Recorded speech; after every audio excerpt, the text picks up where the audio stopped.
Sir অনলাইনে জুয়া খেলতেছে চলে আই তুই কি করস ওঠ।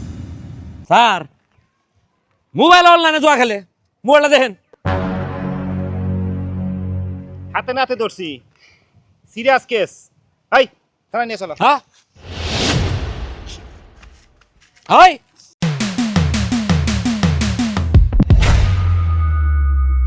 স্যার স্যার ওই আমার ছোট ভাই ওরা দোষেন কেন আর অপরাধ কি?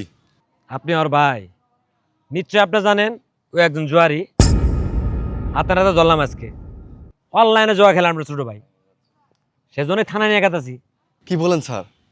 আমার ভাই জোয়া খেলে, সে একজন জোয়ারি? কি ব্যাপার ওরে মারলেন কেন? স্যার ওই আমার আদরের ছোট ভাই, ওর অনেক বড় স্বপ্ন দেখতাম, ওই জোয়া খেলে আমার একদম বিশ্বাস হচ্ছে না স্যার। ওর মতো জোয়ারি এই সমাজ এই পরিবার কোনো জায়গা নাই স্যার, ওকে নিয়ে যান স্যার। হ্যাঁ স্যার একটু শুনবেন স্যার, আমি চাই ওর শাস্তি হোক, কিন্তু স্যার আমার অপরাধ কি? আমি তো অনলাইনে জোয়া খেলি না, আমার ফোনে অনলাইনে জোয়ার অ্যাপসও নাই। তবে আমি ফোন হাতে নিলেই কেন অনলাইনে জোয়ার অ্যাপসে বারবার বিজ্ঞাপন আসে, বারবার লোভনীয় অফার লোভনীয় অ্যাড বারবার কেন আসে? এই জোয়ার অ্যাডের কারণে আমি কোনো ওয়েবসাইটে ঢুকতে পারি না। ওরা অনেক বড় বড় লোভনীয় অফার দেয়। স্যার এই বিজ্ঞাপনগুলোই আস্তে আস্তে এই যুব সমাজটাকে ধ্বংস করে দিচ্ছে। রাস্তা থেকে দু একজনকে ধরে স্যার কাজ হবে না, জোয়ার কনফেকশন ফ্যাক্টরি বন্ধ করতে হবে স্যার।